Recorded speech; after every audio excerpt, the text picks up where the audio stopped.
Estamos hablando de don Michael Arista Salado. Don Michael, ¿qué tal? Gracias, Jaime. Muchas gracias. Quiero agradecer públicamente que tú siempre has estado a la vanguardia y nunca has perdido oportunidad para mantener a la audiencia informada sobre lo que ocurre en este aspecto. Así que te agradezco mucho. El placer tú ya sabes que es mío. Desde luego. Bueno, en primer lugar, la autonomía concertada para Cuba es una obra de Ferran Núñez, que es realmente la persona que hace la investigación y que aporta la bibliografía, las pruebas. Y entonces, a partir de ahí, decidimos hacer una petición al Estado español para que denuncie el artículo 9 del Tratado de Paz, el Tratado de París de 1898, que es el artículo que obliga al Estado español a desnaturalizar a todos sus ciudadanos en Cuba y Puerto Rico. Nosotros pensamos que, aunque el Tratado de París tenga muchos problemas y tenga una serie de defectos, hilar sobre el derecho de persona creo que puede ser una vía, porque evidentemente ni Cuba ni Puerto Rico ahora mismo se puede derogar el Tratado de París así pero en el derecho de personas sí, porque hubo una violación flagrante del derecho fundamental a la nacionalidad. Entonces, usando el derecho fundamental de petición reconocido en la Constitución española y desarrollado por ley orgánica, pues intentamos traer este tema al ámbito del debate público. El objetivo, obviamente, es que, a nuestro juicio, Cuba estaría mejor dentro del ámbito político español. Y entonces, primero tenemos que, a nuestro juicio, se logra a través de las personas, el derecho de las personas, que a nuestro juicio fue violado flagrantemente con el Tratado de París, porque el artículo 9 dice que los súbditos españoles que vivan en Cuba y Puerto Rico perderán su condición de español. Y eso, por lo tanto, es una ilegalidad. Se opone al texto y al espíritu de la Constitución de 1876, que estaba vigente en Cuba y Puerto Rico, porque Cuba y Puerto Rico eran territorios españoles de pleno derecho, eran autonomías del reino.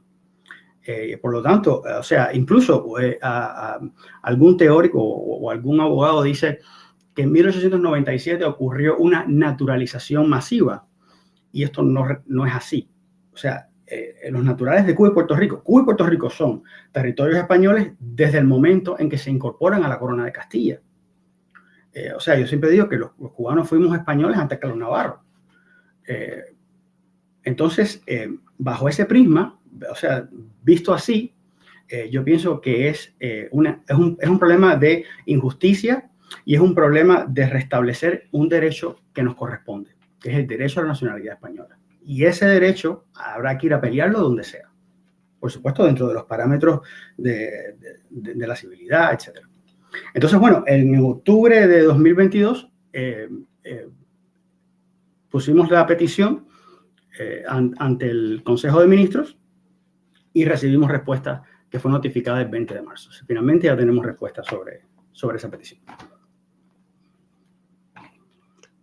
Antonio, si tú en cualquier momento también le quieres hacer una pregunta a Michael, que sepa que tiene los micrófonos abiertos, ¿no?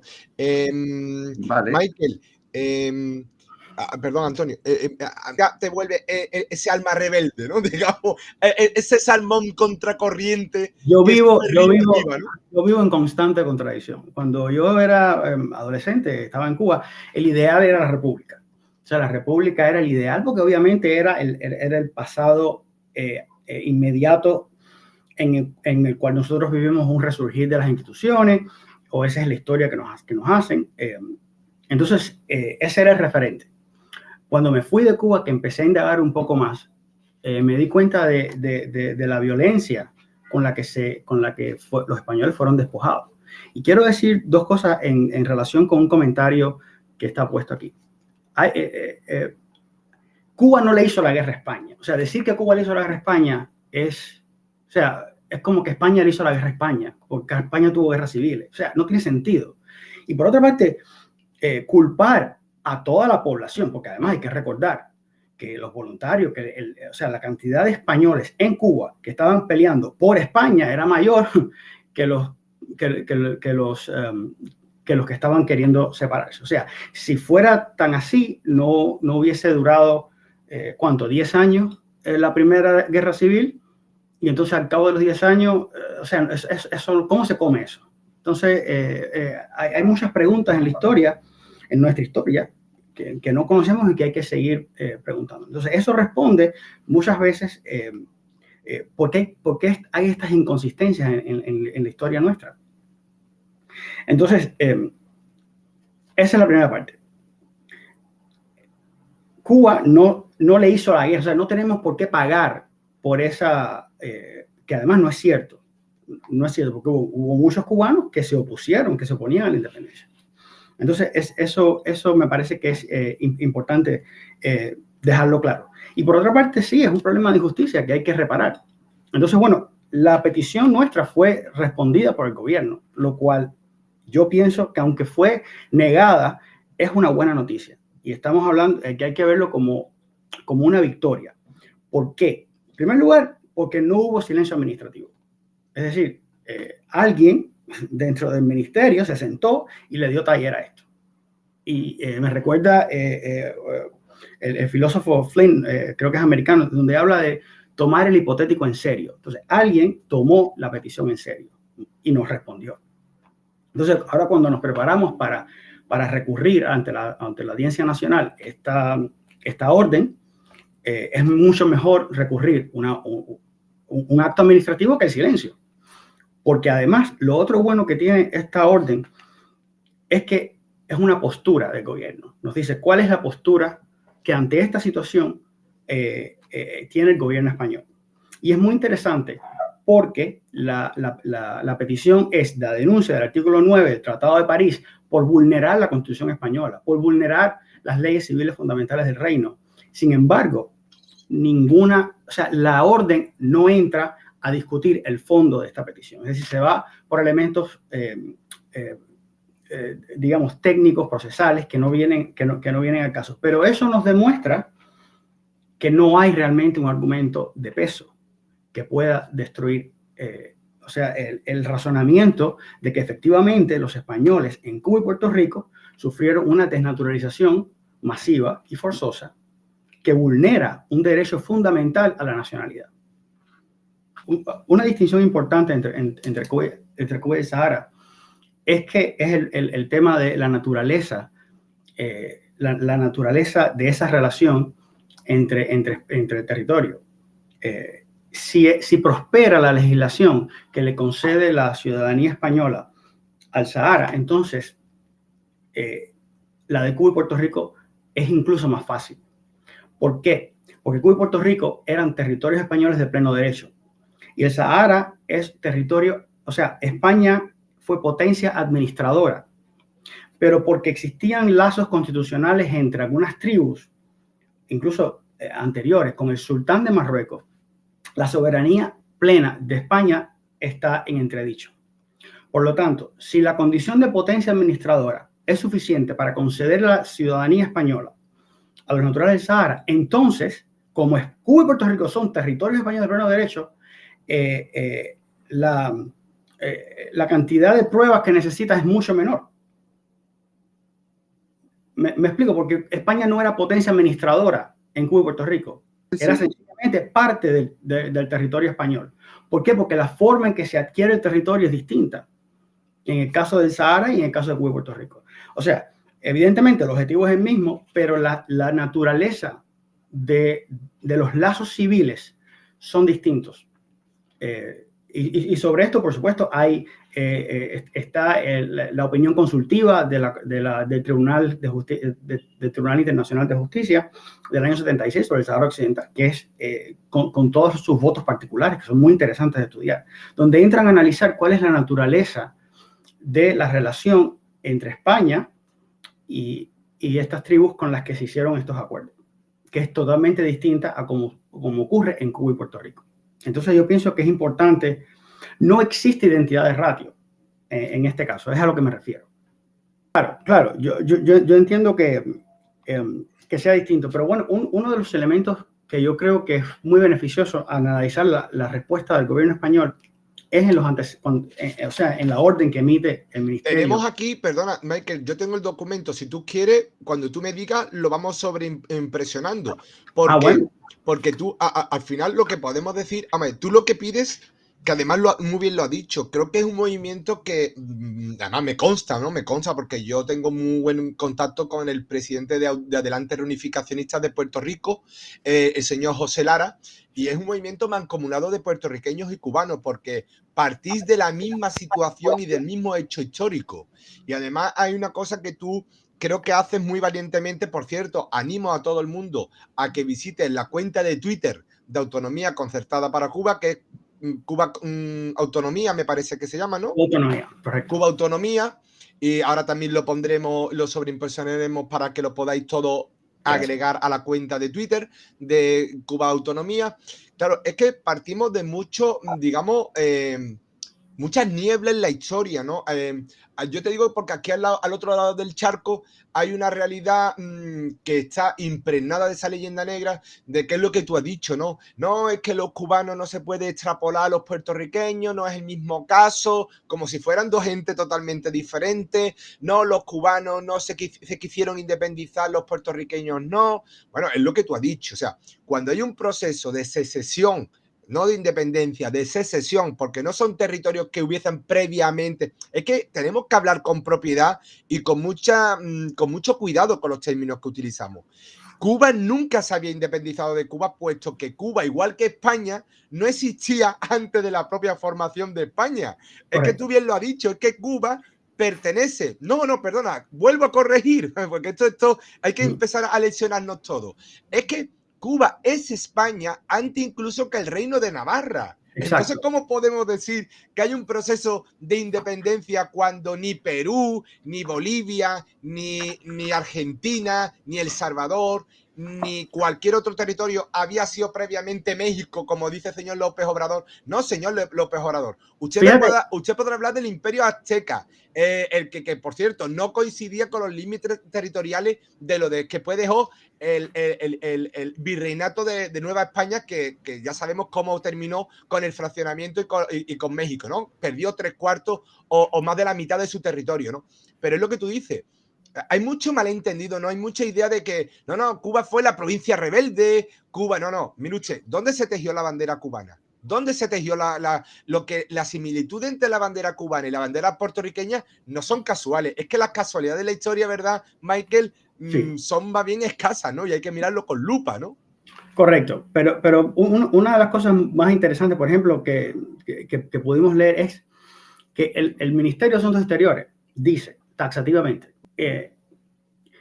en los antecedentes de hecho, dice que el Tratado de París, o sea, está vigente. Mucha gente dice, bueno, pero es que imagínate tú, fue hace 120 años en la segunda página, sí. Vamos a ver que es tercero. Dice, la División de Tratados y otros acuerdos internacionales ha constatado la vigencia del Tratado de París en 1898. Es decir, mucha gente dice, bueno, pero ¿cómo vamos a hacer si un tratado de 120 años, una ley que está vigente, no importa si está vigente desde ayer o hace 200 años, está vigente? Está vigente surte efectos jurídicos. Y es lo que hay que, es lo que estamos diciendo, que si está vigente, hay que denunciarlo. Entonces, eso por una parte es importante. Por otra, el ministerio dice que no conviene, o sea, que han constatado que sí está vigente, que sí, usted pidió la petición de la denuncia del artículo 9 por vulnerar la Constitución, pero qué pena, no conviene. Mire usted. Y por otra parte, la otra razón que aducen es que, dice, para interpretar el Tratado de París, vamos a usar la Convención de Viena sobre el Derecho de Tratado. Y la Convención de Viena de Derecho de Tratado, aun cuando el artículo 4 dice que es irretroactivo, que no se puede aplicar a tratados anteriores, pero vamos a aplicarla. Entonces, que me parece una inconsistencia. Pero dice el ministerio, bueno, vamos a aplicarlo porque la Convención de Viena es la cristalización del derecho internacional consuetudinario.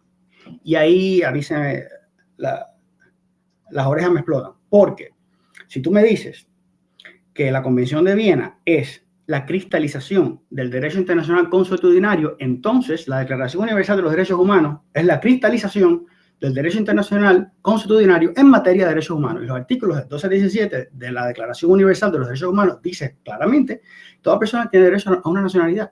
Entonces, tú no puedes retirar la nacionalidad a una persona. Entonces, si usamos la convención, entonces hay que usar la Declaración Universal de los Derechos Humanos. Y la Declaración Universal de los Derechos Humanos prima en ese sentido, porque lo más importante es la tutela efectiva de los derechos humanos. Eso es por un lado. Por otro lado, el ministerio dice, bueno, no podemos denunciar el artículo 9 porque resulta que el tratado no contiene artículos para regular la retirada o la terminación o la denuncia del tratado. Y como no tiene, entonces no se puede denunciar. Y esto, por supuesto, es falso. Esto es falso completamente. ¿Por qué? Porque la Convención de Viena dice, bueno, un tratado solo puede ser denunciado de acuerdo con los mecanismos que contenga el tratado o los del derecho internacional. Y resulta que el tratado no tiene mecanismo. Pero la Convención de Viena presupone la legitimidad del artículo o del tratado. Nosotros estamos diciendo que ese artículo 9 es nulo, es inconstitucional. Si es nulo, no aplica, puede decir misa, es nulo, punto. Y lo que estamos buscando es una declaración del Estado que reconozca la nulidad de ese artículo por vulnerar un derecho fundamental que es el derecho a la nacionalidad. Entonces, yo pienso que está muy claro el camino en ese sentido y estamos preparando un recurso en la Audiencia Nacional para justamente, ¿por qué? Porque si nosotros decimos, ok, administración, denuncio el artículo 9 del Tratado de París por inconstitucional y usted me dice, bueno, no conviene, pero además el convenio no me permite denunciarlo, usted no ha respondido. Usted no ha respondido a la petición. Totalmente, ¿Okay? totalmente. Porque si usted me dice aquí en antecedente de hecho, bueno, usted pide la denuncia del artículo 9 por vulnerar la Constitución, el análisis tiene que ser cómo no vulnera la Constitución para tú decir, respondí. Entonces, la resolución del ministro dice, tener por contestada la petición y esa es la base que vamos a decir, no, usted no ha contestado todavía.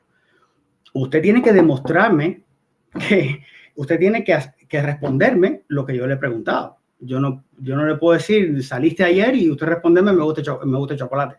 Eso no es respuesta. Eso es, usted está respondiendo, pero usted no está respondiendo a la pregunta o usted no está respondiendo a la petición. Y efectivamente, el derecho constitucional de petición está diseñado para que engrane como un derecho fundamental dentro del sistema de derechos en el ordenamiento jurídico español.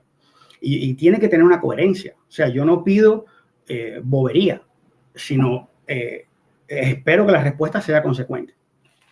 Entonces, en ese sentido, yo creo que la orden del Ministerio de Asuntos, si esto es lo mejor que pudo sacar el Ministerio de Asuntos Exteriores, yo pienso que es una victoria y que, o sea, que la batalla ahora se traslada a la sede judicial. Y va a comenzar un camino dentro de los sistemas, dentro de los tribunales, que posiblemente pueda llegar a Estrasburgo, al Tribunal Europeo de los Derechos Humanos. Y lo que mencionaba Buendía es tan importante porque hay incluso una base de datos de decisiones judiciales relacionadas con la apatridia. O sea, la apatridia para prevenir la apatridia. Y justamente fue la apatridia el resultado de este tratado. Es decir, los ciudadanos españoles fueron desnaturalizados, se convirtieron en apátridas, y esto es lo que estamos diciendo que es ilegal, que no puede ser. Incluso hay una sentencia del tribunal donde dice que es nula toda desnaturalización que convierta al ciudadano en apátrida. Entonces, tenemos la jurisprudencia europea está a nuestro favor, la doctrina está a nuestro favor. Y yo pienso que es algo en lo que yo llamo a todos a que a aportar. Tenemos todas redes sociales, pónganlo. Tratar de hacer de que este tema sea mainstream, que este tema esté en la palestra pública, que se conozca, que no sea tan raro, ¿ves? Entonces yo pienso que ahí todos podemos ganar mucho, sin perder cada uno lo que nos hace únicos o especiales. Pero sí creo que hay mucho beneficio en apoyar ideas así. A ver, yo pienso que es importante que los políticos conozcan qué pasa en el país. Pero por otra parte, los políticos no pueden saberlo todo ni pueden ser adivinos. Entonces, corresponde a nosotros organizarnos y expresarlo de una manera lo más coherente posible y de una manera que sea notable. Entonces, yo creo que ahí es donde estamos fallando. Y yo creo que en ese sentido, este tipo de iniciativas tienen que llegar más allá. O sea, tienen que salir del pequeño círculo en el que nos encontramos, pero para eso las personas tienen que encontrar lo importante.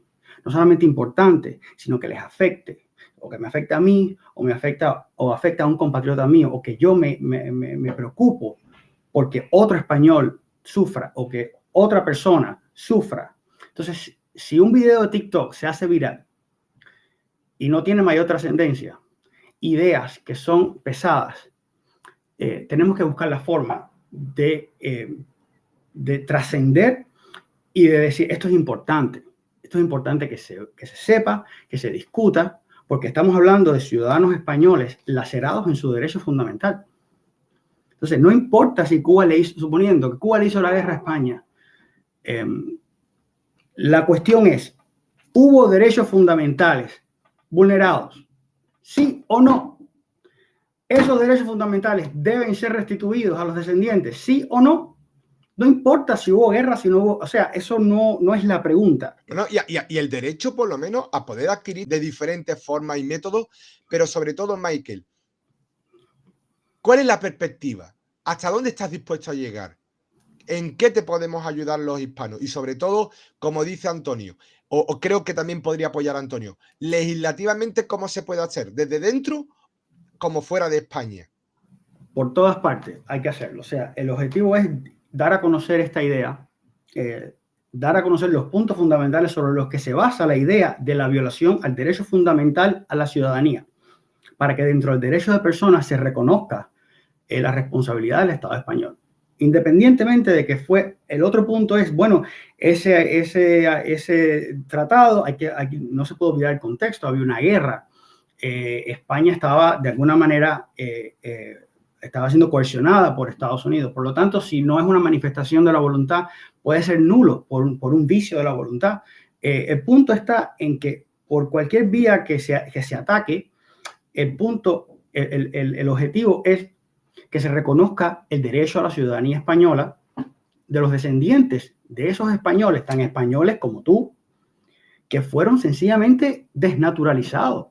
Es decir, es difícil que una persona entienda, sobre todo... Que te acuestes siendo una cosa que ha sido toda tu vida y te levantes siendo otra cosa totalmente diferente, ¿no? Exactamente. Y si mi padre, yo nací español, mi padre fue español, mi abuelo fue español durante 300 años, trabajamos la tierra, vamos a la iglesia, bailamos en el parque y de repente mañana ya no soy español. Algunos ni se enteraron, por cierto, sencillamente fueron desnaturalizados y se acabó de un plumazo. Entonces, esa idea peregrina de que, bueno, si tú querías conservar tu nacionalidad, te hubieras marchado de Cuba. ¿Quién va a hacer eso si tú naciste ahí? Eso es una locura. O sea que la solución nunca puede ser, si tú quieres seguir siendo español, inscríbete en un registro. No. Tu ciudadanía no depende de que tú te inscribas en el registro. Y por lo tanto no se la puede quitar tampoco. Entonces yo pienso que es importante. Además, es un precedente importante que deja... que tiene que preservar la seguridad jurídica que implica el respeto a la ciudadanía. Que ningún gobierno puede venir mañana y decir, bueno, los que nacieron en Andalucía, bueno, pues qué pena, ya no son españoles. Eso no es así. Entonces, no, eso no es así. Entonces, tú me vas a decir ahora, bueno, los catalanes no van a ser españoles porque Cataluña le ha hecho la guerra a España. Eso es una burda simplificación de la realidad. Entonces no se puede sobregeneralizar y que todos paguen en la misma medida. Totalmente. O sea, el problema es incluso si te levantas en armas en contra del Estado, tu ciudadanía no se puede eliminar porque es un derecho fundamental, inalienable.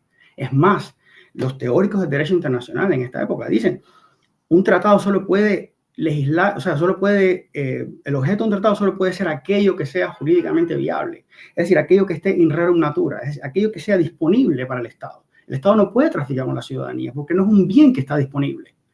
Ya, o sea, eso nos pertenece a nosotros como individuos. Es un derecho, exacto, es un derecho. Exacto.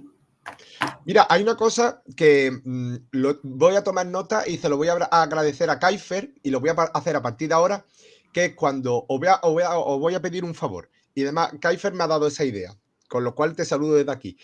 A partir de ahora, en todos los directos que hagamos, tanto en Reunificacionistas como en otros programas, vamos a establecer la introducción de preguntas y os garantizo que cuando me pongáis preguntas en mayúsculas, le haremos esa pregunta directamente al entrevistado. Con lo cual, si os gusta la idea, la tomo como propia, Kaifer, y a partir de ahora, cuando pongáis en mayúscula pregunta, siempre que se guarde el decoro, tenga que ver con el tema del que estamos hablando y haya unas mínimas, digamos, nociones de educación, lo vamos a poner y vamos a interrumpir, si es posible, esto para hacerlo mucho más dinámico. Con lo cual, te agradezco, Kaifer, esta aportación, esta idea. E iniciamos con Kaifer este nuevo modelo. Te hace una pregunta a ti, presidente. ¿Quiere usted que Cuba vuelva a incorporarse o como digamos, ¿no? A volver a ser España? Absolutamente. De España? Absolutamente. Sin ningún temor lo digo, además. Nos iría muchísimo mejor. Tantísimo mejor. Absolutamente. Incluso, por ejemplo, los Países Bajos han resuelto magistralmente esta cuestión, que es casi un invento español. O sea, Aruba, Curazao son países constituyentes del Reino de los Países Bajos y tan felices. Vaya a Guadalupe y dígale que quieren ser independientes. No, hombre, no, ellos están muy contentos dentro de Francia. Entonces, el mundo tiende respetando las individualidades, tiende a esa unidad. Ahora, para responder la pregunta, existen personas muy buenos hispano-cubanos que sí están interesados, simpatizan, pero es difícil, en primer lugar es difícil organizarse, hay mucha represión, entonces es poco visible, lo cual no significa que no estén ahí. Por ejemplo, yo he tenido algunas personas me han dicho, mi abuela no me dejaba cantar el himno, mis padres son tal y tal, o sea que todavía pervive un sentimiento que para mí fue interesante encontrarlo porque en mi formación no estuvo. Tanto Antonio como Michael, ¿sería viable? Bueno, yo pienso absolutamente que sí. No solamente viable, sino deseable. Por ejemplo, se hace un estudio de la migración cubana en Estados Unidos, que es uno de los grupos más prósperos, o sea, emigrantes más prósperos, lo cual significa que el cubano es sumamente industrioso. Y que si tú das un sustrato jurídico, un sustrato viable para que el individuo prospere, o sea, respeto a la libertad religiosa, respeto a la propiedad privada, eso sube solo. No hay razón para pensar que no va a ser así. Entonces, España es una democracia plena. O sea, se cae de la mata, que además no tenemos que reinventar la rueda. O sea, no tenemos que pasar por el mismo trabajo. Ya el sustrato está hecho, la legislación está hecha. Es sencillamente adoptarla y no tener que pasar por los mismos problemas y quizás demorarnos 2 siglos más. Entonces, en relación con una comunidad autónoma, el arreglo político, o sea, el objetivo sí sería bueno que Cuba se integrara en el ámbito español. ¿Cómo? Ya eso es algo que los cubanos tenemos que decidir. Yo no podría decir. Yo sí veo que una facción o un partido político pro-español o reunificacionista o integracionista pueda en un congreso futuro... Perdón, es verdad, es que en Cuba se llama integracionista, es verdad, no se llama reunificacionista, me lo dieron los cubanos. Era mis raíces. Correcto, perdón. Bueno, lo que quería decir es que en un futuro, en una Cuba plural, perfectamente podremos tener legisladores que pertenezcan a un partido que empuje una integración, más integración a España. Ahora, cuán rápido sea o cuál sea el arreglo, ya eso depende de cuán conscientes estemos los cubanos de la necesidad de sentarnos tranquilamente a ver cómo resolvemos el problema. Que propone autonomía concertada para Cuba desde un punto de vista sanitario, cultural, estudiantil, educativo, comercial, laboral, en todos los ámbitos. ¿Tú crees qué apoyo creerías que puede haber en Cuba, como dice nuestro amigo de Curiosidades sobre Historia? Yo honestamente creo que tendría un amplio apoyo, porque yo pienso que los jóvenes, o sea, no tan joven, pero creo que las jóvenes generaciones tienen una necesidad de que el país se monte en el tren del primer mundo, en el tren del desarrollo. Entonces, ¿cómo vamos a hacer eso? Vamos a tratar de hacerlo nosotros solo no vamos a ir a ninguna parte. Primero, porque no respetamos ni lo que nosotros mismos decimos que vamos a respetar. Entonces, necesitamos un instrumento superior, que puede ser los tribunales europeos, que puede, dígase X, que obligue al Estado al cumplimiento de lo que dice que va a cumplir. Que hemos pasado por esto varias veces, además, y no aprendemos la lección.